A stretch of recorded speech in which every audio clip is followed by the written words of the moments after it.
आप सबों का स्वागत है हमारे YouTube चैनल शिक्षा वाटिका में।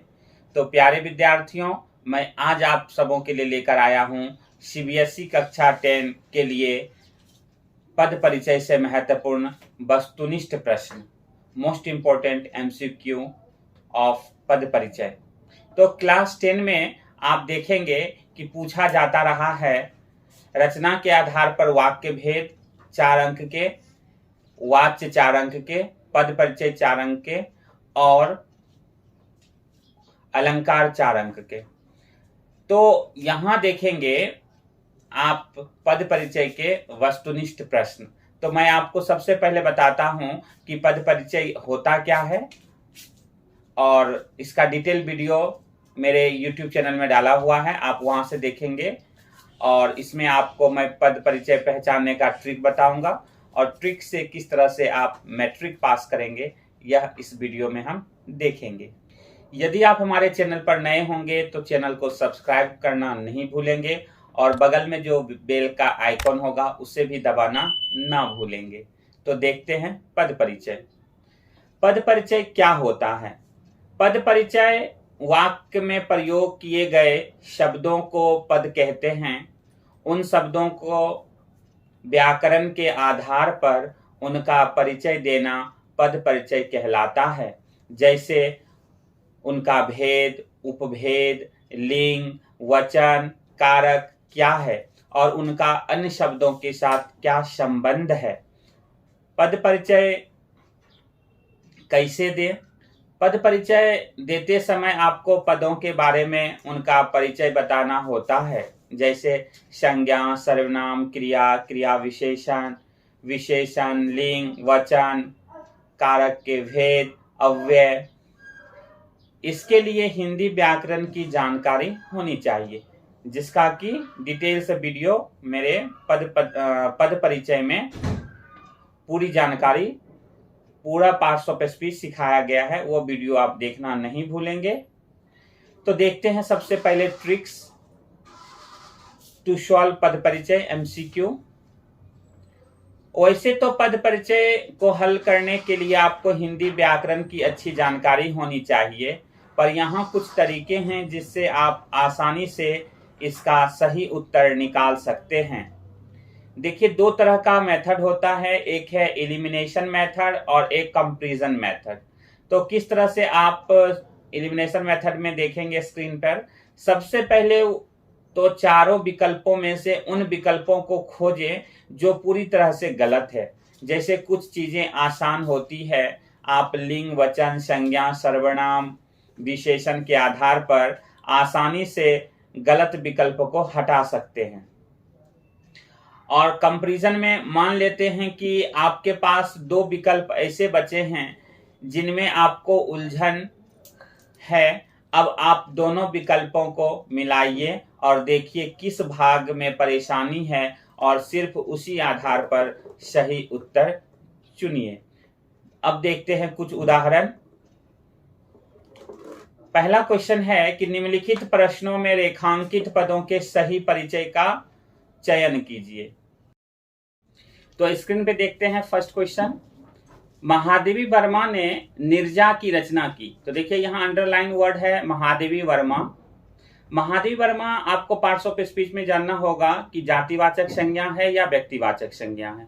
तो पार्टिकुलर पर्सन, प्लेस, थिंग्स का जो नाम होता है वो होता है व्यक्तिवाचक संज्ञा।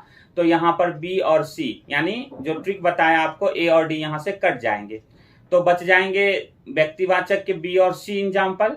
इस दोनों में देखिए गलत कहाँ किया, व्यक्तिवाचक संज्ञा दोनों में है, एक वचन दोनों में है, स्त्रीलिंग दोनों में है। एक में लिखा है कर्मकारक और दूसरा में कर्ता कारक। तो यहाँ काम कर रहा है नीरजा, यानी काम कर रही है, तो कर्ता कारक है, ने चिन्ह लगा हुआ है, कर्ता ने, तो यहाँ कर्ता कारक होने के कारण इसका ऑप्शन होगा C। दूसरा क्वेश्चन देखते हैं। रेखा नित्य दौड़ने जाती है। अब देखिए यहाँ नित्य, नित्य मतलब प्रत्येक दिन, एवरीडे, हमेशा, ऑलवेज भी कह सकते हैं। तो देखिए यहाँ दौड़ने जाते, दौड़ने की विशेषता बता रहा है। तो आप जानते हैं कि जो वर्ब का विशेषता बताता है उसे क्रिया विशेषण कहते हैं। अब देखिए क्रिया विशेषण का कौन कौन सा एग्जाम्पल है। ए में देखिए गुणवाचक विशेषण है, तो ये ऑप्शन पहले कट चुका है। बचा रीतिवाचक क्रिया विशेषण, अव्यय स्थानवाचक क्रिया विशेषण और अव्यय कालवाचक क्रिया विशेषण।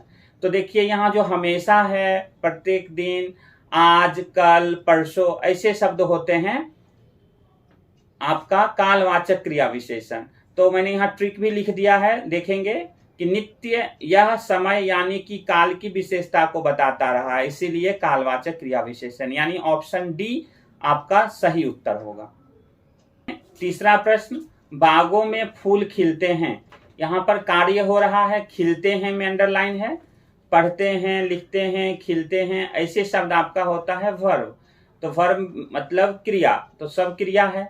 दो भाग अकर्मक और सकर्मक, तो देखेंगे यहाँ पर सकर्मक है या अकर्मक। तो क्या खिलते हैं, तो फूल खिलते हैं। Object is given in your sentence, तो ये खिलते हैं क्या होगा, सकर्मक क्रिया। तो बी और सी ऑप्शन। अब देखेंगे गलत कहां पर है, सकर्मक क्रिया, बहुवचन, एक वचन। देखिए यहां आकर बहुवचन और एक वचन, तो आपका बी ऑप्शन सही उत्तर होगा। नेक्स्ट क्वेश्चन नंबर 4 देखते हैं। लाल गुलाब देखकर मन खुश हो गया। अब गुलाब की विशेषता बता रहा है, कैसा है गुलाब, तो लाल है। तो विशेषता जब भी किसी शब्द का बताते हैं तो वो होता है क्या, आपका गुणवाचक विशेषण। तो देखिए ऑप्शन बी और डी, ए और सी तो पहले ही आप काट चुके रहेंगे। अब देखेंगे इसमें गलत कहाँ दिया है। गुणवाचक विशेषण दोनों में है, बहुवचन दोनों में है, पुल्लिंग और स्त्रीलिंग। तो गुलाब देखेंगे पुल्लिंग है, तो उसकी विशेषता बताने वाले शब्द भी आपका पुल्लिंग होगा, इसलिए आपका ऑप्शन बी सही उत्तर होगा। क्वेश्चन नंबर 5 देखते हैं। रिया ने आपको बुलाया है, तो यहां पर देखेंगे किस शब्द के नीचे लगा हुआ है, तो आपके नीचे लगा हुआ अंडरलाइन शब्द है। तो आपको यहां पर बताना है कि कौन सा भेद होगा। तो आप जो है वो है आपका पुरुषवाचक सर्वनाम।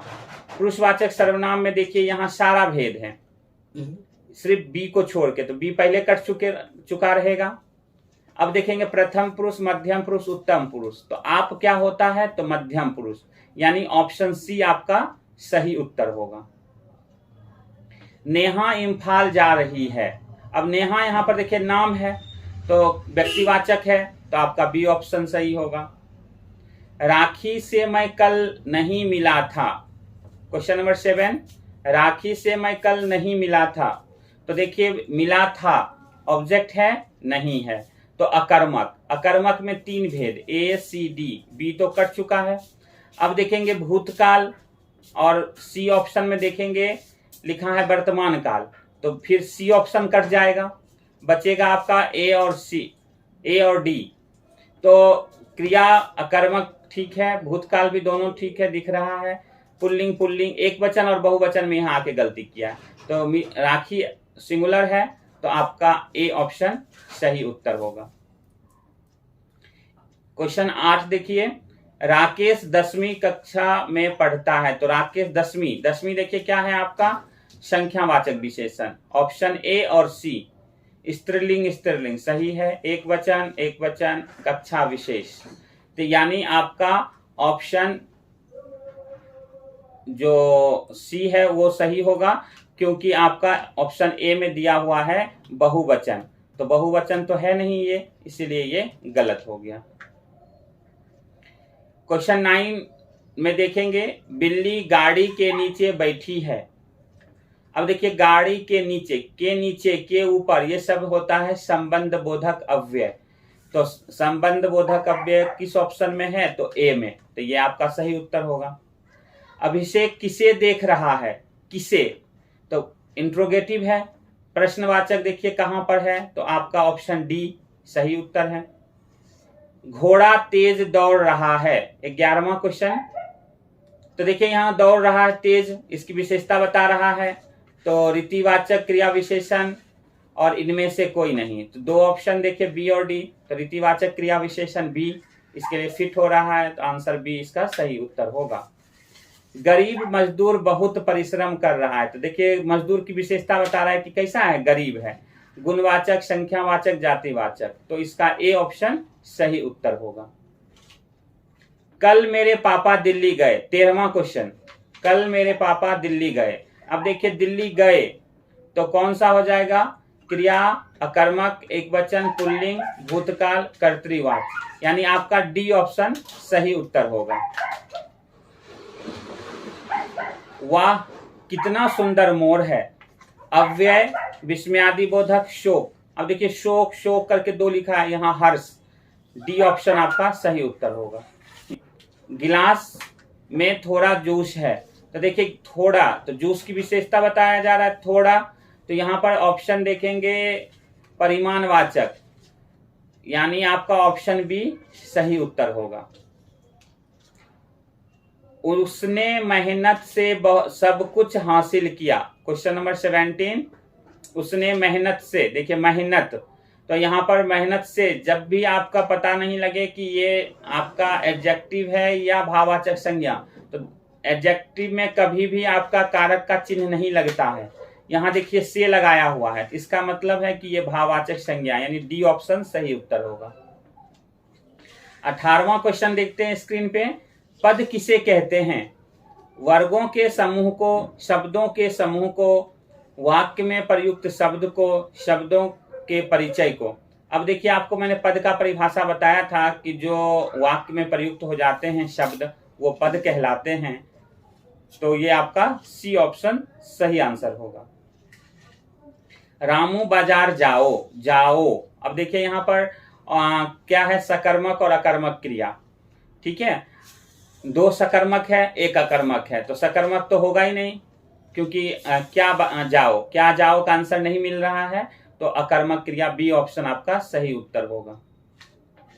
जो सच बोलता है उसे अच्छा फल मिलता है। अब देखिए जो, सो, ऐसे शब्द होते हैं हमेशा आपका संबंधवाचक सर्वनाम। देखिए सारा में संबंधवाचक सर्वनाम लिखा है। क्रिया विशेषण, क्रिया विशेषण, दो में क्रिया विशेषण लिख दिया तो गया ए और सी ऑप्शन। बचा आपके पास सी और डी। एक में एक वचन, एक में बहुवचन, तो देखिए बहुवचन हो नहीं सकता, सच बोलता है, बोलते हैं नहीं है ना, इसीलिए आपका ऑप्शन सी जो होगा वो सही उत्तर होगा।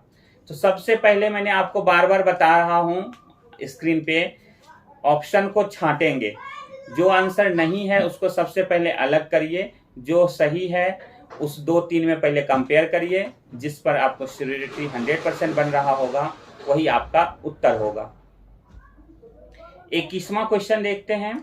वह देखो चीता तेज तेज दौड़ रहा है, तो क्या चीता तेज तेज दौड़ रहा है, दौड़ना का विशेषता बता रहा है तेज तेज, तो क्या होता है? रीतिवाचक क्रिया विशेषण देखिए कहां पर है, तो पहले में देखिए संज्ञा लिख दिया, दूसरे में विशेषण है, तो यही आपका बी ऑप्शन सही होगा।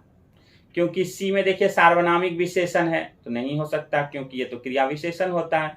लास्ट में भी देखिए इसने क्या किया, क्रिया विशेषण, रीतिवाचक, पुल्लिंग लिखा है और विशेष लिखा है, तो गलत है। परिश्रम का फल मीठा होता है। अब देखिए परिश्रम का, यहाँ का लिख दिया है, तो फिर से आप उसी ऑप्शन में जाइए कि यदि आपको कंपेयर करने में प्रॉब्लम हो रहा है एडजेक्टिव और भाववाचक संज्ञा, तो का लगा हुआ है तो ये संज्ञा है, तो संज्ञा में यहाँ व्यक्तिवाचक संज्ञा पार्टिकुलर पर्सन प्लेस थिंग का नहीं है, जातिवाचक संज्ञा भी नहीं है, तो भाववाचक के 2 ऑप्शन, एक में पुल्लिंग पुल्लिंग, एक में बहुवचन बहुवचन और एक वचन, तो बहुवचन तो है नहीं, तो हमारा डी आंसर सही होगा। वीडियो को आप बार बार रिपीट करके देखें, समझने में प्रॉब्लम यदि हो रहा होगा तो आप हमारा वो वीडियो देखिए जिसमें पूरी तरह से पार्ट्स ऑफ स्पीच सिखाया गया है, जिसका की लिंक डिस्क्रिप्शन बॉक्स में दे दिया गया है। हम लोग को हमेशा मदद करना चाहिए। अब देखिए लोग के नीचे अंडरलाइन किया हुआ है, तो देखिए हम लोग नहीं किया है, सिर्फ लोग, तो आपका जातिवाचक संज्ञा, ठीक है। तो कौन सा संज्ञा, संज्ञा, बहुवचन, पुल्लिंग, कर्ता कारक, कर्ता कारक, यानी आपका ऑप्शन ए और सी में से आपका देखिए ए में आपका एक वचन लिखा हुआ है और सी में आपका बहुवचन, तो आपका आंसर सही हो जाएगा सी। 24वां नंबर क्वेश्चन देखिए कि आज मैं बाजार जाऊंगा, मैं लिखा हुआ है, तो मैं क्या है? पुरुषवाचक सर्वनाम। पुरुषवाचक सर्वनाम 3 भेद, बी सी डी, ए कट गया, बचा मध्यम पुरुष 2 है और एक उत्तम पुरुष है, तो उत्तम पुरुष सही आंसर है, तो बी और सी काट के डी आंसर हो गया।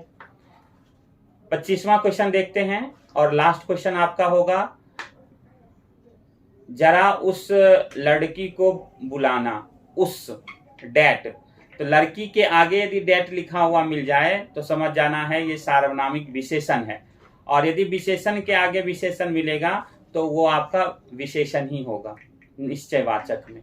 तो यहाँ सार्वनामिक विशेषण में 2 एग्जाम्पल है, ए बी और डी भी है। छांटेंगे कि गलत कौन है, तो देखिए बहुवचन नहीं है, उस लड़की अकेली लड़की है, तो एक वचन यानी ऑप्शन बी सही उत्तर होगा। तो बच्चों मैंने आपको इस वीडियो में पूरी तरह से सिखाया कि किस तरह से आप एमसीक्यू क्वेश्चन में सबसे पहले उत्तर जो गलत होंगे उसे छांटेंगे, जो आंसर आपको 100% श्योर लगता है उस पर आप फिर कंपेयर करेंगे, और आसान ट्रिक मैंने बताया है। इससे ज़्यादा आपको बोर्ड में कुछ भी नहीं पूछेगा, आप हमेशा इसको बार बार रिपीट करके इस वीडियो को देखते रहेंगे। गारंटी है कि आप 100% मार्क्स पद परिचय से लाएंगे। यदि आप हमारे चैनल पर नए होंगे तो चैनल को सब्सक्राइब करना नहीं भूलेंगे, बेल आइकन को दबाना भी नहीं भूलेंगे। तब तक के लिए धन्यवाद। यदि समझने में कोई प्रॉब्लम होगा तो कमेंट बॉक्स में आप जरूर अपना राय देंगे हमें।